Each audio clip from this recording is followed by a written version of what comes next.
صل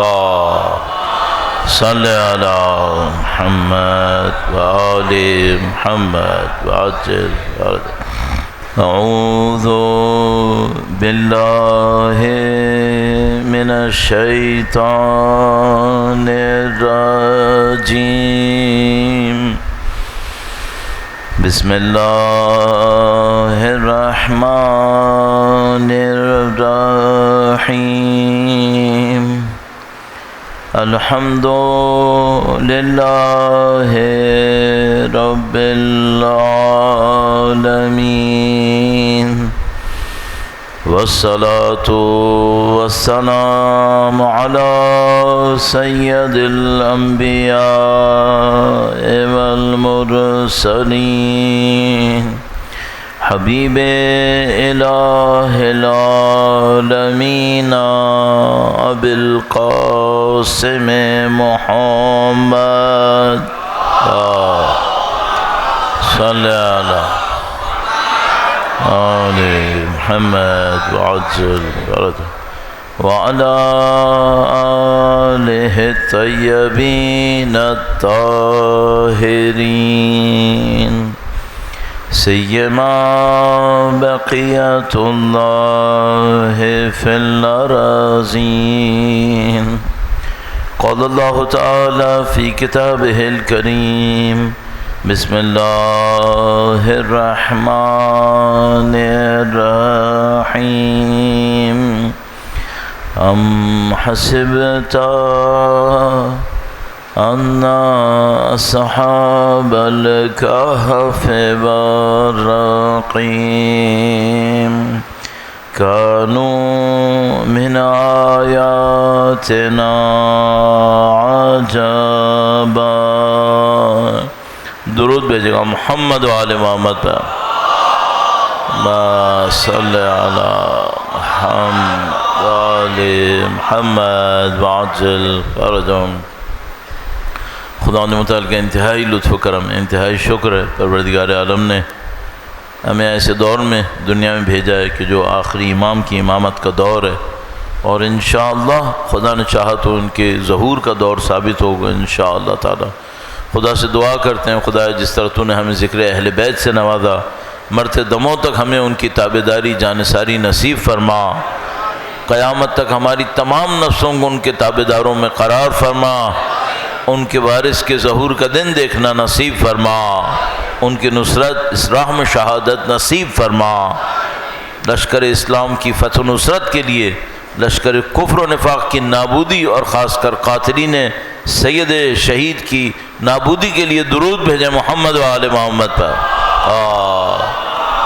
صلی علی محمد و آل محمد وعجل فرجهم خدا تعالیٰ نے قرآن کریم کے اندر نبی نے آل نبی نے اپنی روایات کے اندر اس بات کو گویا 100% بیان کیا کہ یہ دنیا امتحان کے لیے یہ دنیا آسانی سے ختم ہونے والی نہیں ہے پتہ نہیں کتنی آیتوں میں خدا تعالیٰ نے فرمایا کہ ہم یقیناً تمہارا امتحان لیں گے لَنَبْلُوَنَّكُمْ اس کو اردو میں کہوں تو 4 دفعہ یقین کہنا پڑے گا اور اسی طرح کیا تم نے یہ سمجھا ہے کہ جنت میں داخل ہو جاؤ گے پھر کبھی خدا تعالیٰ فرماتا ہے ہم اس طرح آزمائش کریں گے اس طرح آزمائش کریں گے اس میں کوئی شبہ نہیں ہے کہ خدا تعالیٰ نے اس دنیا کے اندر آزمائشوں سے گزارنا ہے یہاں تک کہ اہل بیت اطہار علیہ السلام نے فرمایا کہ یہ دنیا مومن کے لیے زندان ہے اور کافر کے لیے جنت ہے یہاں تک بھی ہوا کہ کسی کافر نے آ کر امام سے کہا کہ مولا اگر آپ یہ فرماتے ہیں کہ یہ میرے لیے جنت ہے تو میں تو غربت میں پھنسا ہوں میں تو مصیبت میں پھنسا ہوں اور یہ آپ کے لیے زندان ہے تو آپ لوگ آسانی کے اندر ہیں امام نے فرمایا کہ ان نعمتوں کے مقابلے میں جو خدا ہمیں بعد میں دے گا یہ ہمارے لیے زندان ہے اور اس سختی کے مقابلے میں جو تم پر آئے گی پھر تمہیں یہ جنت لگے گی تو اس میں کوئی ڈاؤٹ نہیں ہے کہ ایسا ہوگا اب سوال یہ ہے کہ خدا جو امتحان لیتا ہے آزمائشیں لیتا ہے اس میں چونکہ خود امتحان لینے والا خدا ہے تو وہ امتحان بھی اسی درجے کا لیتا ہے آپ نے دیکھا ہوگا اسکول کالجز وغیرہ کے اندر کوئی ٹیچر ہوتا ہے اس کے اندر زیادہ گہرائی نہیں ہوتی پیپر بھی بناتا ہے تو سادہ سادہ سے پیپر بناتا ہے، لیکن کوئی ٹیچر ہوتا ہے ذرا سا استاد، واقعاً ٹیچر، وہ جو پیپر بناتا ہے وہ پھر استادی کا بناتا ہے، اتنا آسان نہیں ہوتا اس کا پیپر سالو کرنا۔ اب ذرا سوچنا، امتحان لینے والا خدا ہے، وہ کیا بنائے گا، پھر کیسا بنائے گا؟ تو آپ نے دیکھا ہوگا امتحانوں کے اندر یہ کہتے ہیں بھائی اس کا ڈیوریشن مثلاً 90 منٹ ہے، اس کا ڈیوریشن آدھا گھنٹہ ہے، اس کا ڈیوریشن 3 گھنٹے ہے۔ ٹائم بھی امتحان کا حصہ ہوتا ہے، تو آپ 90 منٹس کے پیپر کو 2 گھنٹے میں سالو نہیں کر سکتے، آپ کو 90 منٹس میں ہی سالو کرنا ہے۔ ٹائم بھی امتحان کا حصہ ہوتا ہے۔ اب سوچو خدا نے پیپر بنایا ہمارا، تقریباً ناممکن ہے کہ کسی چیز سے امتحان نہ ہو رہا ہو، سب سے امتحان ہوگا، ہر چیز سے ہوگا، سونے جاگنے سے لے کر عبادتوں تک، صفتوں تک، ہر چیز سے امتحان ہو رہا ہوگا۔ یہ ہو ہی نہیں سکتا کہ ممتحن ایگزامینر خدا ہو اور ہماری زندگی کو کہے میں نے امتحان کے لیے بنائی ہے، اور کوئی حصہ ایسا ہو جس سے امتحان نہ ہو رہا ہو۔ اگر میں یہ سمجھ رہا ہوں یہ میری حماقت ہے۔ ہر ٹائم سے امتحان لے گا، ہر رشتے سے لے گا، ہر تعلق سے لے گا، ہر وسیلے سے لے گا، ہر طرح سے امتحان لے گا۔ اب سوال یہ ہے بھئی ایک آدمی سچا ہے، ایک اور آدمی بھی سچا ہے، یہ خدا کو مانتا ہے، یہ خدا کو نہیں مانتا ہے، لیکن سچے دونوں ہیں، یہ بھی بہادر ہے، وہ بھی بہادر ہے، ایک خدا کو مانتا ہے، ایک خدا کو نہیں مانتا ہے۔ ان میں فرق کیا ہوتا ہے؟ اچھا تو میں آج کی دنیا کہہ رہا ہوں نا۔ اب مثلا اس وقت دیکھو جب دین اللہ کے نبی نے لوگوں کے سامنے پیش کیا، اب وہ جو کفار مکہ تھے کیا وہ بہادر نہیں تھے؟ شجاعت وہ بھی تھے، تو مسلمانوں میں بھی شجاعت تھی۔ اگر خدا نے امتحان لینا ہے، شجاعت کا امتحان لینا ہے، کافر میں بھی تو شجاعت ہے، اس کو بھی برابر کا انعام ملے گا مسلمان کی شجاعت کے۔ تو ہم کہیں گے نہیں ایسا نہیں ہوگا۔ یہاں سے ایک اور چیپٹر کھلتا ہے، وہ کیا؟ بظاہر بعض اوقات کسی قوم کی تربیت ہو جاتی ہے، اندر سے نہیں ہوتی۔ سامنے اچھا لگ رہا ہوتا ہے، اندر کچھ اور پک رہا ہوتا ہے۔ اس کی مثال عرض کروں گا، درود بھیجے گا محمد و آل محمد پر، ما صلی علی محمد و آل محمد وعجل فرجهم۔ جیسے میں نے کل عرض کیا تھا، جو قوموں کی تحقیر کرنے والے ہوتے ہیں وہ کیا کرے گا، ایک تصویر لگائے گا مثلا کراچی کی کسی ٹوٹی ہوئی روڈ کی، اور ایک اور تصویر لگائے گا مثلا مغربی ممالک میں سے کسی صاف ستھری روڈ کی، اور کہے گا یہ مسلمان نے بنائی ہے، یہ کافر نے بنائی ہے، مقابلہ آپ خود کر لو۔ اور پھر وہ یہ بھی لکھے گا کہ جو مسلمان ہے یہ جنت میں جائے گا، اور یہ کافر جس نے یہ روڈ بنائی ہے جہنم میں جائے گا۔ اس طرح طنز کرے گا، صحیح ہے؟ تو میرا سوال یہ ہے کہ یہ جو صفتیں ایک جیسی ہوتی ہیں، کیا ہم صرف ظاہری صفت کو دینا چاہتے ہیں یا کچھ اور بھی ہے اس کے پیچھے؟ ہاں کچھ اور بھی ہے۔ وہ کیوں؟ بہت زیادہ آرگنائزیشن آپ دیکھتے ہیں مختلف ملکوں کے اندر، ایک دفعہ ایسا کرو پولیس کا کنٹرول ہٹا دو،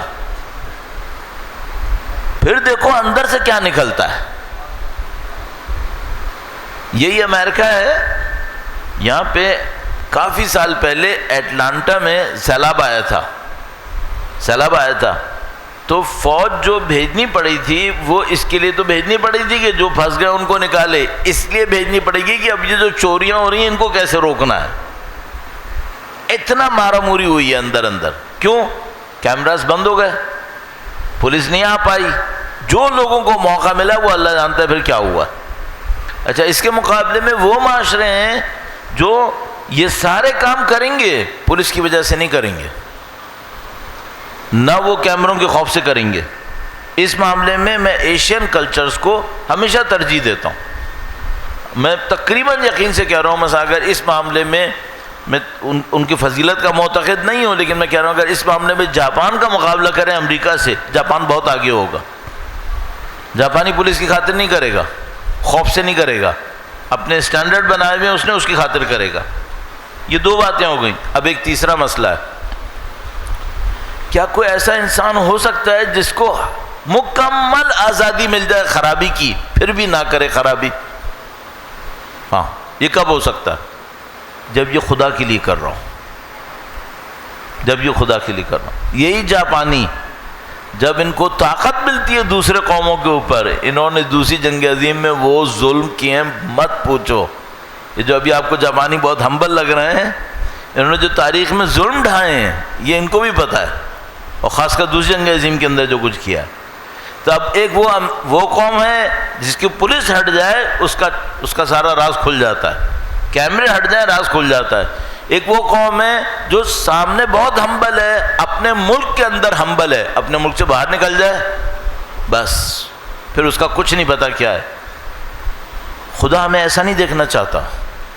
خدا ہمیں کیسا دیکھنا چاہتا ہے؟ خدا ہمیں ایسا دیکھنا چاہتا ہے کوئی بھی چیز نہ ہو، کوئی بھی چیز نہ ہو، انسان اپنے اندر اتنی عزت احساس کرے کہ پست کام نہ کرے، اپنے اندر اتنی ڈگنیٹی احساس کرے۔ یہ بہت سخت مفہوم ہے، اور یہ وہ ہے جو امام کے اس فرمان کے اندر نظر آتا ہے جو ہم اور آپ بچپن سے سنتے ہیں۔ ابھی آپ کی خدمت میں عرض کروں گا، درود بھیجے گا محمد و آل محمد پر، اللہم صلی علی محمد و آل محمد وعجل فرجہ۔ آپ نے بچپن سے وہ فرمان سنا نا امام کا کہ میں عبادت نہیں کرتا جنت کی لالچ میں نہ جہنم کے خوف میں، بلکہ میں تجھے لائق عبادت دیکھتا ہوں۔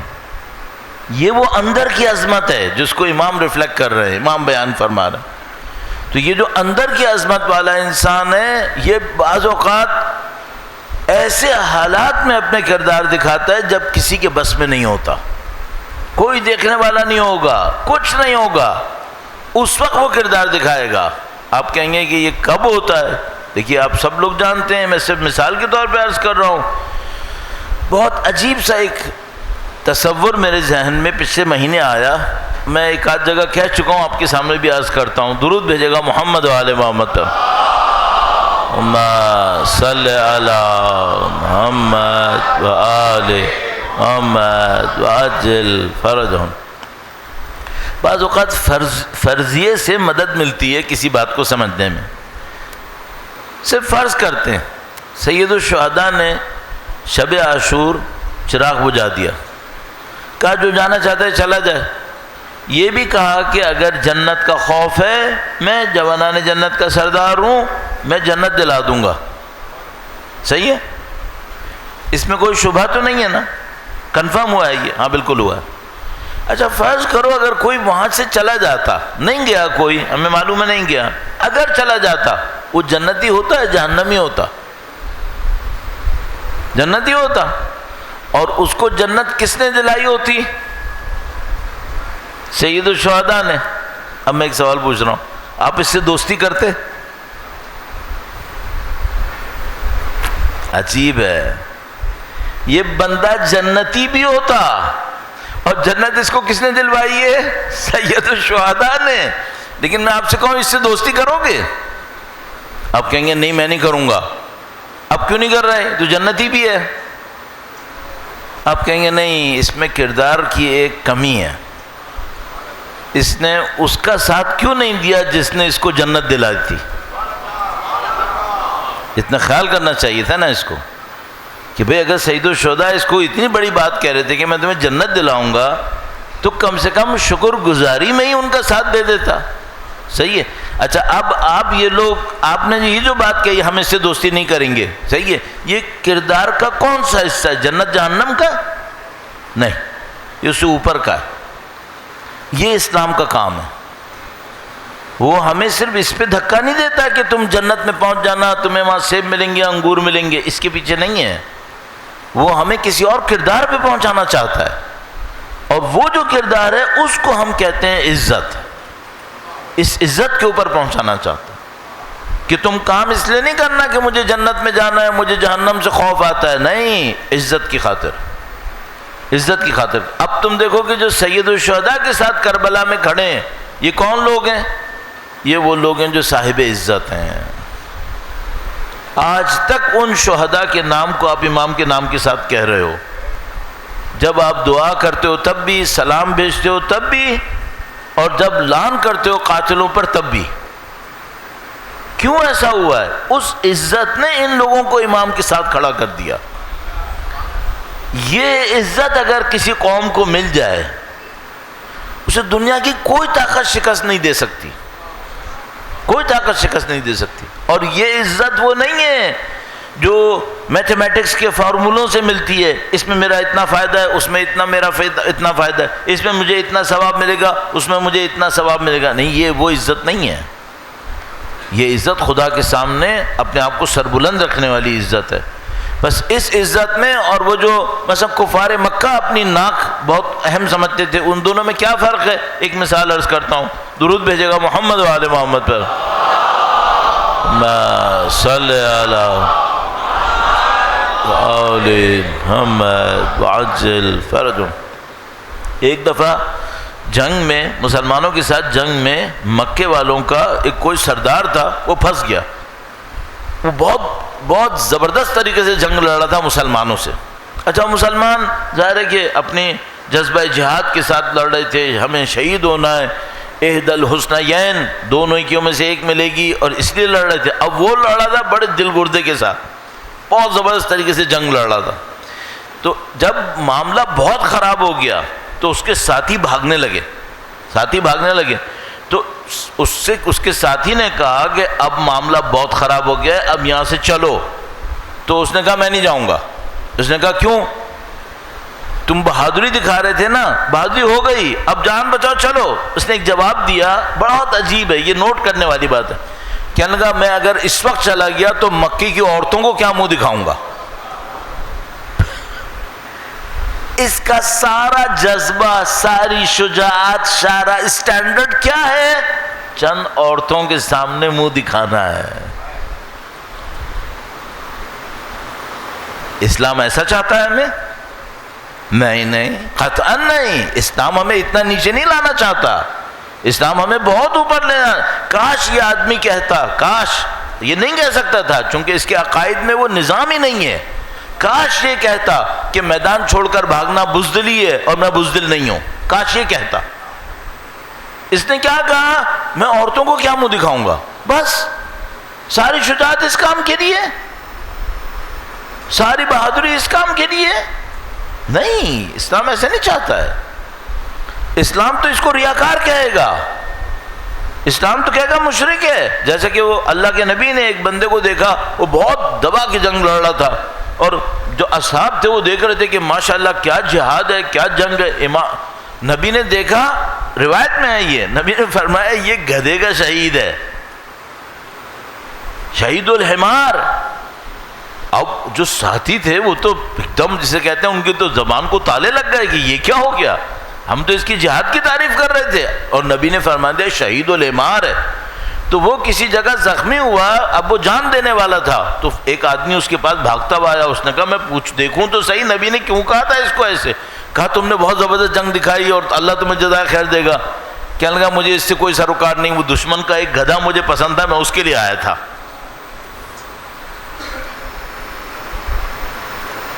اگر خدا بیچ میں نہ ہونا تو اچھی صفتوں کا یہ ڈھیر ہے۔ بڑا جناب چیریٹی کا کام کیا ہے، کس لیے کیا ہے؟ تصویریں لگنی ہیں، شہرت ہونی ہے۔ اسلام یہ چاہتا ہے میں جناب آؤں، تقریریں کروں، یہ کروں، وہ کروں، تاکہ میرے نام کے آگے 4 القاب لگیں، میرا یہ ہو، میرا وہ ہو۔ اسلام یہ چاہتا ہے؟ نہیں، اس کی اہل بیت کے سامنے کوئی حیثیت نہیں ہے، اللہ کے نبی کے سامنے کوئی حیثیت نہیں ہے، اللہ کے سامنے اتنا سا بھی اس کا کوئی مقام نہیں ہے، چاہے یہ روزانہ 1 کروڑ روپے چیریٹی میں دے، نہیں ہے کوئی مقام۔ خدا کو کیا چاہیے؟ آپ کی زبان سے کہوں گا، خدا کو وہ روٹیاں چاہیے جو اہل بیت نے دی ہیں، کروڑوں نہیں چاہیے، وہ چند روٹیاں چاہیے جو اہل بیت نے دی ہیں، اتنے خلوص سے دے دے کوئی۔ ہاں، یہ خدا کی صفتوں کا نظام ہے۔ آپ اور میں کبھی کنفیوز نہ ہو کہ آپ دیکھیں وہاں صفائی ہے، یہاں صفائی نہیں ہے، وہاں یہ آرگنائزیشن، یہ وہ، ان کی روٹس جا کے دیکھو کیا ہے۔ اور خدا تعالیٰ نے قرآن کریم میں کئی جگہ صراحت سے ایک بات کہی ہے، فرمائی، وہ کیا؟ جس کو دنیا چاہیے ہم دنیا ضرور دیں گے، ختم۔ دنیا چاہیے، دنیا مل جائے گی، اور یہ میرے جیسوں کے لیے بھی ہے صحیح ہے۔ اگر میں مجلسیں پڑھ رہا ہوں کہ میرا نام مشہور ہو جائے گا۔ اگر میں مجلسیں پڑھ رہا ہوں کہ مجھے پیسہ کمانا ہے، مل جائے گا۔ اتنا لوگ پیسہ کما رہے ہیں سید الشہداء کے نام پر، کوئی حساب نہیں ہے۔ کیوں امام نے نہیں روکا؟ امام کیوں روکے؟ دنیا چاہ رہا تھا نا، مل جائے گی۔ اب آؤ یہ بتاؤ وہ مجلس کون پڑھے اور کون کروائے جس کو بی بی قبول فرمائیں گی؟ وہ کون کروائے گا جس میں کوئی ڈنکا نہیں بج رہا ہے، کچھ نہیں ہو رہا ہے؟ بقول وہ واقعے کے جو آیت اللہ اشتہاردی بیان کرتے تھے، اور آپ کو میں شاید پہلے بھی بہت دفعہ سنا چکا ہوں گا، لیکن مناسبت سے عرض کر رہا ہوں کہ ایک طالب علم مسجد میں روزے سے باہر آ رہے ہوتے ہیں تو ان کو ایک خاتون دیکھتی ہیں، بزرگ خاتون ضعیفہ، وہ کہتی ہیں ہمارے یہاں مجلس پڑھو گے؟ اس نے کہا پڑھ دوں گا۔ اس نے کہا یہ ایڈریس ہے، اس تاریخ کو آ جانا اتنے بجے مجلس ہے۔ اس نے وہ ایڈریس دیکھا، پرانے زمانے کی بات، 50-60 سال پہلے کی بات۔ یہ آیت اللہ اشتہاردی کے درس میں جاتا تھا، ایک کتاب میں ان سے پڑھتا تھا، اس میں بھی انہوں نے سنایا تھا، جو مجھے ابھی میموری میں یاد آ رہا ہے۔ یہ بات ہے جو میں نے ان سے سنا تھا، جو مجھے یاد آ رہا ہے، شاید 87 تھا یا 87 88 ایسا کوئی سال تھا میرے خیال میں۔ بعد میں نے کسی کتاب میں بھی پڑھا کہ وہ یہی واقعہ کسی کتاب میں آیا تھا۔ تو وہ خاتون نے دیا پیپر، تو اس نے دیکھا کہ بھائی اس پہ جانے کے لیے مجھے بس میں جانا ہے، پھر وہاں سے بیل گاڑی میں بیٹھنا ہے، پھر وہاں سے پیدل جانا ہے، پھر اس گاؤں میں پہنچوں گا۔ تو اس نے تھوڑی دیر گھر میں آنے کے بعد سوچا سمجھا کہ میں جاؤں نہ جاؤں، پھر اس نے کہا بھائی دیکھو یہ ایک ضعیفہ ہے، بیچاری کا کچھ نہیں پتا، اس نے جو کہا ہے وہ صحیح بھی کہا ہے نہیں کہا، ایڈریس صحیح دیا ہے نہیں دیا۔ اس نے طے کیا میں نہیں جا رہا۔ پھر اس نے کہا اس میں جانے میں پتہ نہیں کتنا کرایہ لگے گا، مجھے نہیں پتا، یہ بعد میں مجھے ملنا بھی ہے نہیں ملنا ہے۔ اس نے کہا میں نہیں جا رہا، میرا حوصلہ نہیں ہو رہا۔ وہ اس دن نہیں گئے۔ واقعے میں یہ لکھا ہوا ہے کہ خواب میں سید الشہداء تشریف لائے، اور امام نے کہا کہ اب تم اتنے بڑے ہو گئے ہماری مجلس بھی نہیں پڑھتے۔ ہاں یہ تو پریشان ہو گیا، پاگلوں کی طرح اٹھا، فوراً گیا مولا کے روضے پہ، معافی مانگی کہ نہیں مولا میرا یہ مطلب نہیں تھا، یہ نہیں تھا، وہ نہیں تھا۔ پھر وہاں سے گیا سیدھا مجلس کی سمت، کافی دیر ہو گئی تھی۔ جب وہاں پہنچا اس گاؤں میں تو یہ سمجھ رہا تھا کہ مجلس گاؤں میں ہے تو ظاہر گاؤں میں کچھ تو پتہ چلے گا کہ بھئی مجلس ہو رہی ہے۔ چھوٹے گاؤں میں اگر ایک مجلس ہوتی ہے سب کو پتہ ہوتا ہے، وہاں کچھ بھی خبر ہی نہیں۔ پوچھتا پاچھتا وہ ضعیفہ ایسی تھی ویسی تھی، اس کے گھر پہ پہنچا، وہاں پہ ایک پردہ تھا، وہ اندر گیا، دیکھو کچھ بھی نہیں، کمرے کے اندر وہ ضعیفہ بیٹھی ہوئی ہے، تھوڑا چھوٹا سا کمرہ ہے، وہاں پہ ایک انہوں نے فرش بچھایا ہوا ہے اور وہ بیٹھی بھی ہے سر جھکا کے۔ تو وہ سلام کیا انہوں نے، اس نے سر اٹھایا تو دیکھا رو رہی تھی۔ انہوں نے دیکھا کہ وہ ضعیفہ رو رہی تھی، انہوں نے سلام کا جواب دیا، پھر ایک جملہ کہا جب تک تمہیں ڈانٹ نہیں پڑی نہیں آیا نا، جب تک تمہیں ڈانٹ نہیں پڑی نہیں آیا نا۔ ابھی کہنے کا میں تو شرمندگی سے اور مر گیا، بڑی مشکل سے مجلس ختم کی، معافی تعافی کر کے باہر آ گیا کہ بھائی اللہ معاف کر دے مجھے۔ یہ مجلس کون پڑھے گا؟ ہمارے جیسے مس کر دے گا فوراً۔ تو یہ مشکل یہاں پر ہے، آپ نے مجھے صفت چاہیے، سچائی چاہیے، باقی یہ باتوں سے کچھ نہیں ہوتا ہے۔ وہ خلوص لے کر آؤ، عزت کی بات ہے، واقعی ایک عزت لے کر آؤ۔ درود بھیجیں محمد و آل محمد پہ، صلی علی محمد و آل محمد وعجل فرج، اور اچھے کام کا فوراً پتہ چلے گا۔ مثلا میں طالب علم ہوں، میں اس کو آپ کی خدمت میں کیسے عرض کروں گا؟ مثلا میں نے ایک مجلس پڑھی، میرا دل یہ چاہے گا لوگوں کو بتاؤں، اگر خدا کے لیے نہیں ہے، اگر کوئی شان و شوکت مل گئی مجھے دنیا کی تو میرا دل کیا چاہے گا؟ لوگوں کو بتاؤں، پتہ تو چلے انہیں۔ یہ گڑبڑ ہے، یہ مشکل ہے۔ تو یہ ساری باتیں جو ہم نے آپ کی خدمت میں عرض کی، یہ کب واقعاً اپنا اثر دیتی ہیں؟ جب یہ دنیا کی خاطر نہ ہو، جب یہ عزت واقعاً خدا کی خاطر ہو، اس وقت یہ عزت ہمیں اہل بیت اطہار علیہ السلام کے اصحاب کے نزدیک لے جاتی ہے۔ اور اگر ویسا نہیں ہوا پھر کہیں اور پھنس جائیں گے، دنیا میں کہیں بھی رولتے رہیں گے۔ اور الحمدللہ یہ زمانہ بہت خوبصورت زمانہ ہے۔ کل میں نے عرض کیا تھا کہ قومیں واپس آ رہی ہیں، اپنی ان عظمتوں کو ڈھونڈنے کی طرف جا رہی ہیں. تو الحمدللہ جیسے یہ ایران کی میں نے مثال دی. کل جب میں ثقافتوں کو بیان کر رہا تھا تو ایک پوائنٹ میں نے کہا کہ یہ مجھے لگتا ہے کہ امام کی تشریف آوری پر یہ قومیں واپس آئیں گی. ایک بنیادی ثقافت کا نام لینا بھول گیا کہ ایکچولی وہاں پہ سارا معرکہ ہوگا. وہ کون سی ثقافت ہے؟ جو دجلہ اور فرات کے درمیان ہے. قدیم زمانے میں دجلہ و فرات کو، دو دریا کو نہرین کہتے تھے. نہرین، نہر جس کو اردو میں بھی نہر کہتے ہیں، لیکن عربی میں نہرین بہت وسیع ہوتا تھا، پورا دریا اس میں شامل تھا.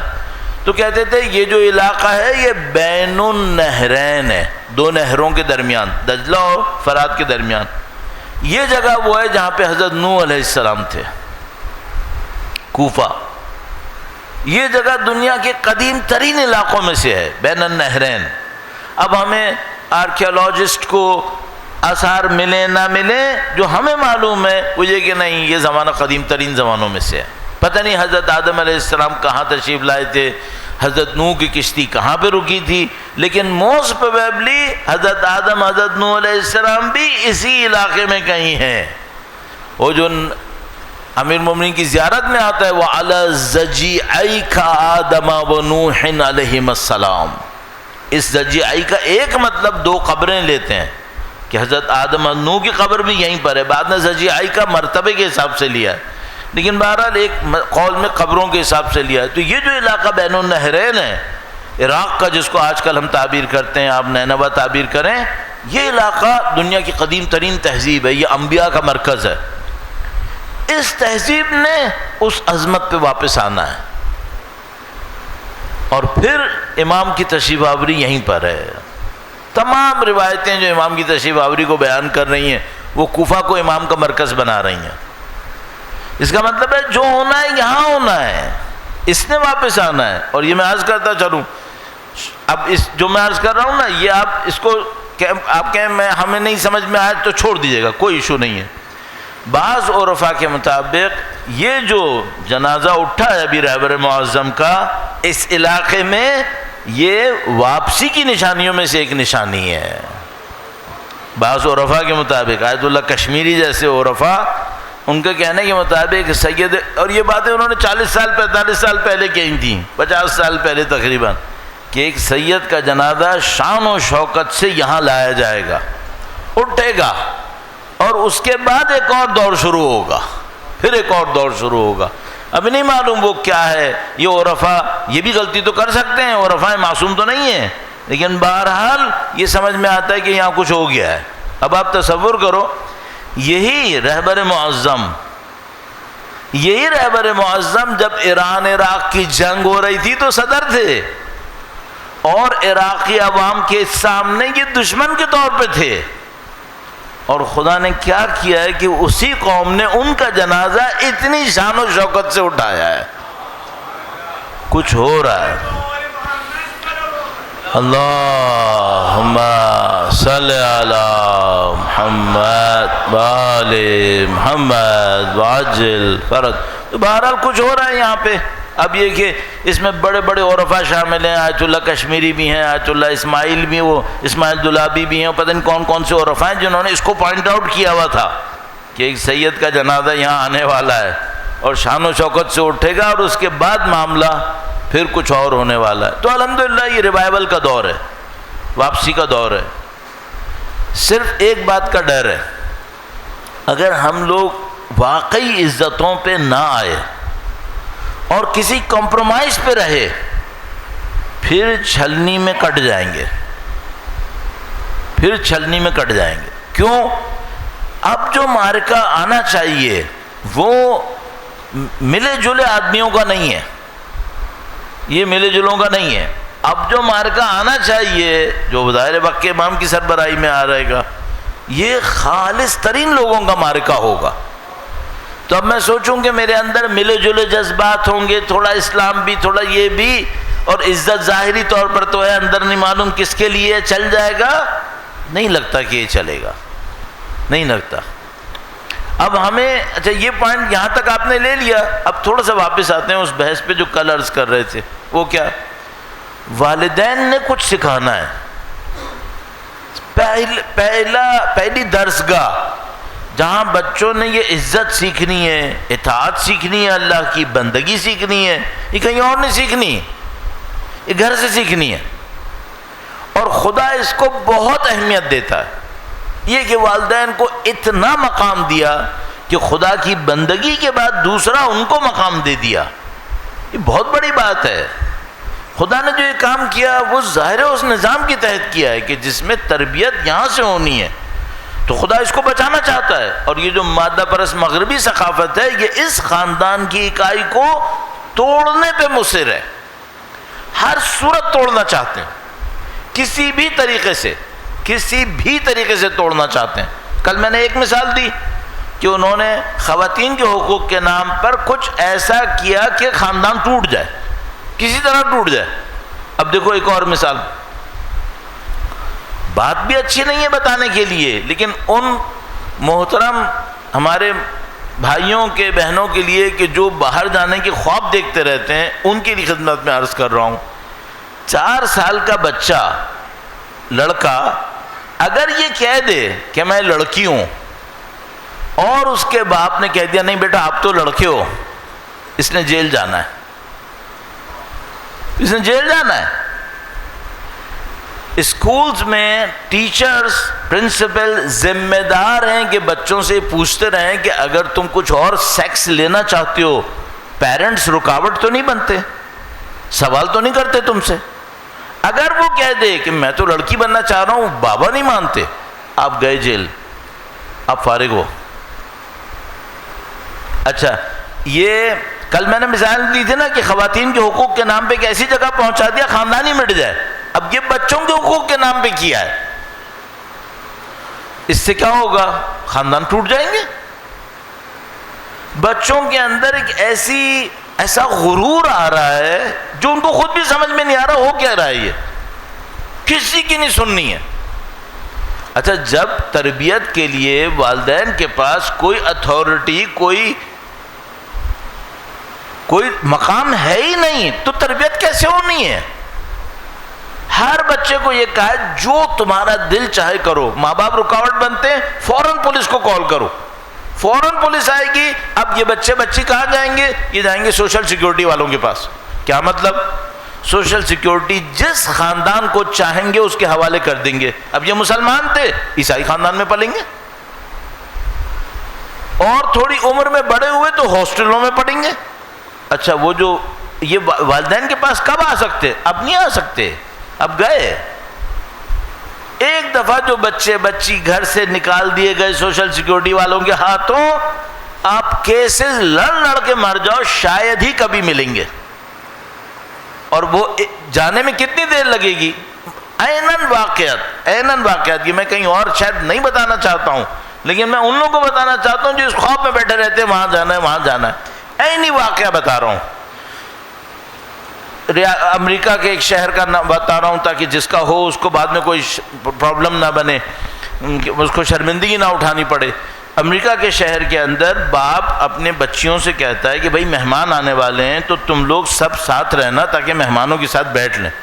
اب اس کو پتا ہے بچیاں مان نہیں رہی ہیں، ہر ایک اپنا فون لے کے سائڈ میں چلی جائیں گی، کمرے میں بیٹھ جائیں گی، لاک کر لیں گی۔ تو اس نے کہا آج میں موبائل نہیں دے رہا ہوں، آج موبائل یہیں رہے گا۔ بچی اندر جاتی ہے، پولیس کو فون کرتی ہے، کہتی ہے ہمارا باپ بہت اگریسو ہے، ہمارے پہ ظلم کرتا ہے، ہمارے پہ پابندیاں لگاتا ہے۔ پولیس آ گئی فوراً۔ 3-4 بچیاں ہیں، ایک بچی گود کی ہے، سب کو اٹھا کے سوشل سیکیورٹی کے پاس لے گئے، باپ کو جیل میں ڈال دیا۔ جو میں نے کہا پروٹوکول یہ ہوتا ہے 1 رات جیل میں رہنا ہے۔ جیل میں چلا گیا، بڑی مشکل سے اپنی بیل کروائی، جتنا بزنس تھا وہ سب اس واقعے کے بعد پبلسائز کر دیا گیا کہ یہ تو بچوں پہ ظلم کرتا ہے، سارا بزنس ختم ہو گیا۔ اب وہ اپنے بڑی مشکل سے ضمانتیں کروا کے باہر آیا، جس بچی نے کال کی تھی وہ واپس نہیں آئی، اور جو باقی 2-3 بچیاں تھیں کوئی 2 ہفتے کے بعد، کوئی 2 مہینے بعد واپس آ سکی لڑ کے۔ اس دوران میں کیا تھا؟ جس گھرانے میں تھی وہیں کی تھیں بس۔ وہ خواب ہے جو ہمیں دکھا رہے ہیں یہ لوگ۔ اچھا، میں یہ قربانی کیوں دوں؟ چونکہ وہاں روڈیں صاف ہیں، چونکہ وہاں پہ یہ ہے، چونکہ وہاں مجھے کسی نے کہا مولانا وہاں پہ یہ خرابی ہے، میں نے کہا میں مانتا ہوں، لائٹ جاتی ہے، سڑکیں گندی ہیں، لوگوں کو ڈرائیونگ کی سینس نہیں ہے، بدماشیاں دکھاتے ہیں، یہ کرتے ہیں وہ کرتے ہیں، میں سب مان لیتا ہوں۔ اب میں صرف ایک بات پوچھ رہا ہوں، میرے بچے میرے ساتھ احترام سے پیش آئیں، اس کا چانس زیادہ کہاں پر ہے؟ کا پاکستان میں۔ میرے بچے میرے دین پہ مریں، اس کا چانس زیادہ کہاں پر ہے؟ کا پاکستان میں۔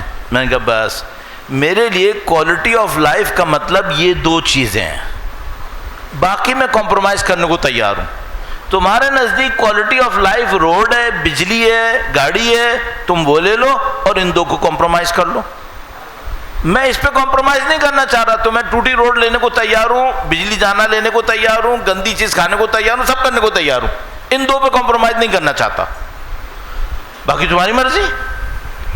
اچھا آپ بولو کہ نہیں میں ایسی جگہ جاؤں گا جہاں یہ دونوں مل جائیں گے، ایز پر اسٹیٹسٹکس اس کا چانس صرف 20% ہے، صرف 20% ہے۔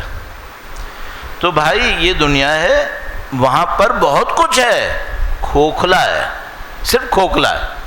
میں نہیں کہہ رہا ہم لوگ سب دودھ کے دھلے ہوئے ہیں، یہاں پہ سب اچھا ہے، نہیں یہاں پہ ایسا نہیں ہے، یہاں پہ بھی بہت مسائل ہیں، اس کے مقابلے میں جو وہاں جھیلنا پڑتا ہے یہاں کچھ اور مسائل ہیں۔ 90% سے زیادہ چانس یہ ہے کہ ہمارے بچے مسلمان ہی جائیں گے، ہمارے پوتے پوتیاں نواسے نواسیاں مسلمان ہی مریں گے۔ وہاں یہ چانس پوتے پوتیوں نواسے نواسیوں تک آتے آتے 20% ہے صرف، ایس پر آفیشل اسٹیٹسٹکس عرض کر رہا ہوں 20%۔ میں یہ رسک نہیں لے سکتا، اس لیے میں نہیں جاؤں گا۔ ہاں جاؤں گا وزٹ کرنے، مجلس سے پڑھ کے واپس آ جاؤں گا، رکوں گا نہیں کبھی بھی، اس خاطر میں عرض کر رہا ہوں۔ دیکھ رہے ہیں بہت ساری چیزیں اچھی ہیں، اب میں اس سے پوائنٹ نکالتا ہوں اپنے لیے، ان کی برائیاں کر کر کے آپ کا وقت نہ گزاروں، اس میں ایک اور پوائنٹ اپنے لیے نکالتا ہوں۔ درود بھیجے گا محمد و آل محمد پر، صلی علی محمد آل محمد واجل۔ پوائنٹ یہ ہے ہمارا بچہ پرائمری اسکول تک ہمارے ساتھ آتا ہے، حدیث قصہ پڑھ رہا ہے، نوحے پڑھ رہا ہے، سارے کام کر رہا ہے، بڑا مطیع ہے، بڑا فرما بردار ہے، جہاں کہتے ہیں بیٹھ جاؤ بیٹھ جاتا ہے، یہ ساری باتیں۔ اچھا کچھ عرصے کے بعد ہم دیکھتے ہیں کہ نہیں اس میں کچھ اور پر نکل رہا ہے، اچانک پتہ چلتا ہے کہ نہیں یہ تو آؤٹ آف کنٹرول ہے، یہ کیا ہوا؟ اس کا مطلب کیا ہے؟ اس کا مطلب ہے ہم نے جو تربیت جس کو سمجھا تھا وہ صرف ایک ظاہری شل تھا، وہ تربیت نہیں تھی، پینیٹریشن اندر تک نہیں تھی، اوپر اوپر تک تھی۔ یہ ہماری کسی بھی وجہ سے بات مان رہا تھا، اس کے دل میں نہیں تھا وہ۔ یہ کیسے آئے گا؟ یہ کیسے آئے گا؟ یہاں ایک بہت بڑا مسئلہ ہے۔ نمبر 1، بے عزت مت کرو، بچوں کی بے عزتی مت کرو۔ اگر بے عزتی کرو گے یہ دکھاوے میں تمہارے سامنے دبے رہیں گے، جس دن موقع ملے گا پھر بہت برا دن ہوگا۔ اچھا ایک اور بات بھی ہے، میں ہمیشہ طاقتور رہوں گا کیا؟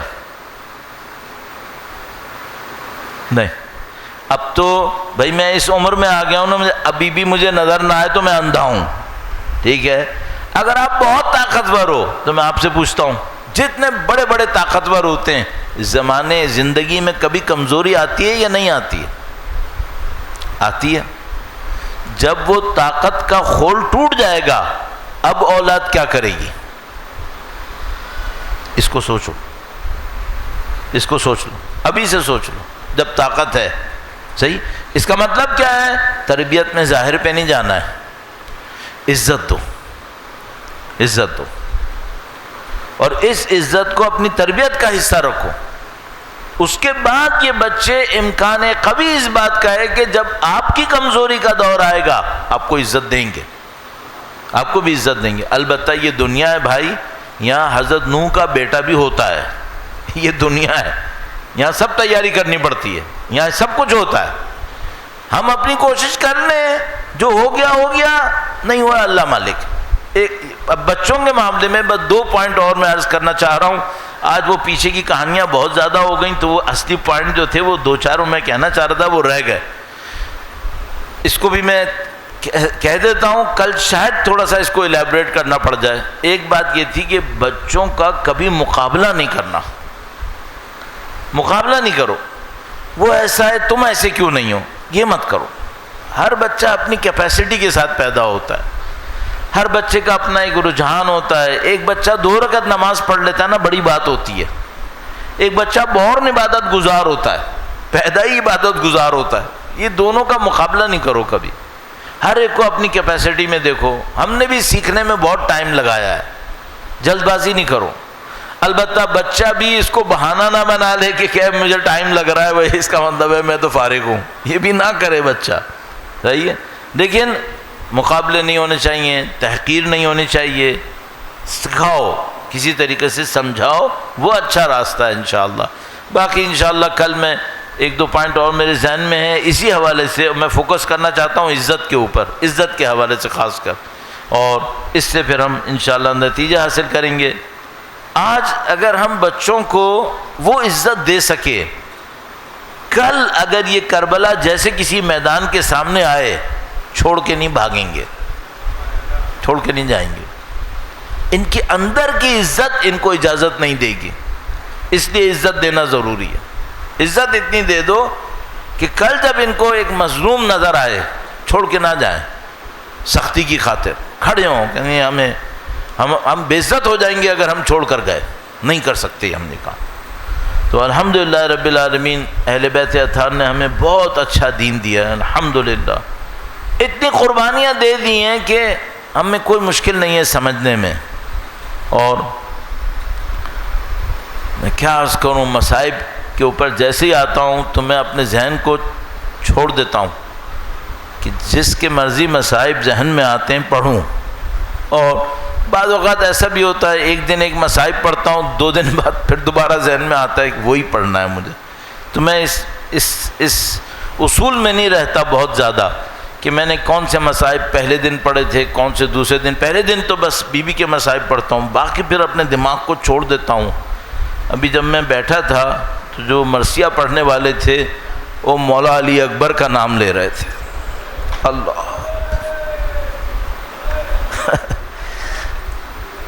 کیا لمحہ تھا جب علی اکبر الوداع کے لیے آئے۔ کائنات کچھ اور تھی، منظر کچھ اور تھا۔ کوئی اور مجاہد آتا تھا، سید الشہداء، اسے الوداع کہتے تھے، کبھی روکنے کی کوشش کرتے تھے، پھر کہتے تھے مت جاؤ، کوئی اور چلا جائے۔ جب علی اکبر آئے، نہ روکنا چاہ رہے تھے نہ بھیجنا چاہ رہے تھے۔ بڑا عجیب لمحہ تھا۔ اور میں بچپن سے وہ سلام سنتا آ رہا ہوں نا، تو میں جب بھی مولا علی اکبر کے مصائب پہ آتا ہوں تو خود بخود مجھے وہ سلام یاد آ جاتا ہے۔ اب بچوں نے کب سنا ہوگا، بزرگ جو ہمارے ہیں ان کو یاد ہوگا کہ مولا نے کہا تھا تقدم بلادی، بھیجتا عابد کو میں تم سے پہلے، مگر عابد تو ہیں بیمار۔ تقدم بلادی، بیٹا آگے بڑھو۔ کتنا عجیب تھا یہ امام کا کہنا، بیٹا آگے بڑھو، کہ کہتے تھے آگے بڑھو اور خود پیچھے پیچھے جاتے تھے۔ یہ تو ایک معرکہ تھا جو علی اکبر نے امام کو الوداع کیا۔ نہیں معلوم امام کے دل پہ کیا گزر رہی ہے، مولا علی اکبر کے دل پہ کیا گزر رہی ہے۔ یہ بھی میں عرض کرتا ہوں معمولاً کہ ہم لوگ جب مصائب پڑھتے ہیں مولا علی اکبر کے معاملے میں تو سید الشہداء کی نظر سے پڑھتے ہیں کہ بوڑھا باپ جوان بیٹے کو الوداع کر رہا ہے۔ اس طرف سے بھی دیکھو کہ بیٹا باپ کو چھوڑ کے جا رہا ہے جو ذبح ہونے والا ہے۔ تو جتنا سید الشہداء کے لیے اکبر کو خدا حافظ کہنا سخت تھا، اتنا ہی علی اکبر کے لیے بھی سخت تھا کہ میرا باپ اب اکیلا رہ جائے گا۔ علی اکبر نے بہت ہمت دکھائی، جس طرح امام حسین تھے ہمتوں والے تھے، اور اور علی اکبر جب بیویوں کے خیمے میں آئے، اب مردوں سے ہماری توقع یہ ہوتی ہے کہ اپنے جذبات کو سنبھال لیں، لیکن خواتین سے کیا کہے کہ نہ روئے۔ یہ تو یزید اور عمر سعد جیسے کرتے ہیں کہ بیویوں سے کہا نہ روئے۔ جب علی اکبر خیمے میں آئے تو بیویاں اتنا روئیں کہ دشمن نے کہا کہ عاشور کے دن اس سے زیادہ کسی کے جانے پہ نہیں روئی تھی۔ ایسا کوہرام بپا ہوا تھا۔ اور وہ جو ہمارے پاس ایک رسم موجود ہے 7 مرتبہ بڑھنا اور 7 مرتبہ پیچھے آنا، اس کی ایک تعبیر یہ کرتے ہیں کہ بیبیاں علی اکبر کو خدا حافظ کہتی تھیں، پردے کو اٹھاتے تھے مولا تاکہ باہر جائیں، پھر کوئی بیوی شانے پہ ہاتھ رکھ کر علی اکبر کو واپس بلاتی تھی، پھر دوبارہ روتے تھے۔ علامہ ذیشان حیدر جوادی صاحب اللہ مقامہ شریف فرماتے ہیں آخری دفعہ علی اکبر کی ابا کا دامن کسی نے پکڑا تو انہوں نے کہا یہ کوئی بچی ہوگی۔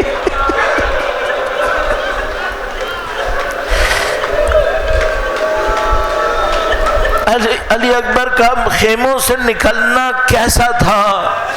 ہم لوگ تعبیر میں اتنے ماہر نہیں ہیں، نہیں علامہ صاحب بہت ماہر تھے، انہوں نے بہت خوبصورت ایک تعبیر دی تھی کہ علی اکبر خیموں سے ایسے نکلے جیسے بھرے گھر سے جنازہ نکل آیا۔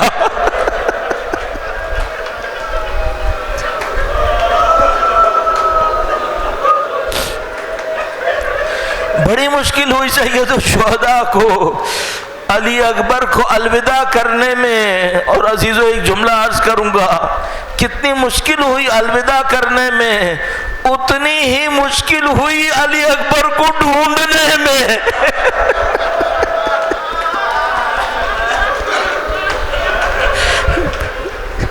اتنی ہی مشکل ہوئی علی اکبر کو ڈھونڈنے میں کہ فرمایا میری آنکھوں کی روشنی چلی گئی، اور کس طرح زمین پر دیکھا کہ علی اکبر کہاں ہے۔ اور علی اکبر جب دشمنوں کے نرغے میں آئے، وہ جو پانی پینے کے لیے اور مولا کے پاس آ کر کہا ایک گھونٹ پانی کا اور مل جاتا، ایک گھونٹ پانی کا مل جاتا تو میں دشمن سے لڑتا۔ یہ بھی کوئی امامت کا امتحان تھا۔ بس وہ مرحلہ آیا جب علی اکبر کی طرف سید الشہداء دیکھ رہے تھے، علی اکبر دشمنوں کی طرف بڑھ رہے تھے۔ عزیزو ہمارے پاس بہت ساری روایتیں ہیں، اور آپ جانتے ہیں بر صغیر میں پڑھا جاتا ہے کہ علی اکبر کو ایک برچھی سینے میں آ کر لگی تھی۔ یہ روایت ہے ہمارے پاس، پڑھا کرتے ہیں، لیکن ایک اور روایت بھی ہے نفس المحموم کے اندر یہ روایت لکھی ہوئی ہے کہ جب علی اکبر تشریف لائے تو کوفی علی اکبر کے چہرے میں رسول اللہ کو دیکھتے تھے تو کوفی پیچھے ہٹ گئے کہ ہم اس کا مقابلہ نہیں کریں گے، تو یہ لعین شامی سارے جمع ہو گئے اور علی اکبر کو دھوکے سے زمین پر گرایا۔ اب وہ روایت کا جملہ پڑھنے والا ہوں۔ روایت کہتی ہے نیزے اوپر جاتے تھے اکبر پہ گرتے تھے، فَقَتَلُوهُ إِرْبًا إِرْبًا۔ کتنے جسم پہ زخم لگے ہوں گے کہ یہ عربی کا جملہ آ رہا ہے، ٹکڑے ٹکڑے کیا تھا۔ اب یہ بوڑھا باپ ہے جو لاشا اٹھانے آیا ہے، اور یہ لاشا امام سے بھی بڑا ہے۔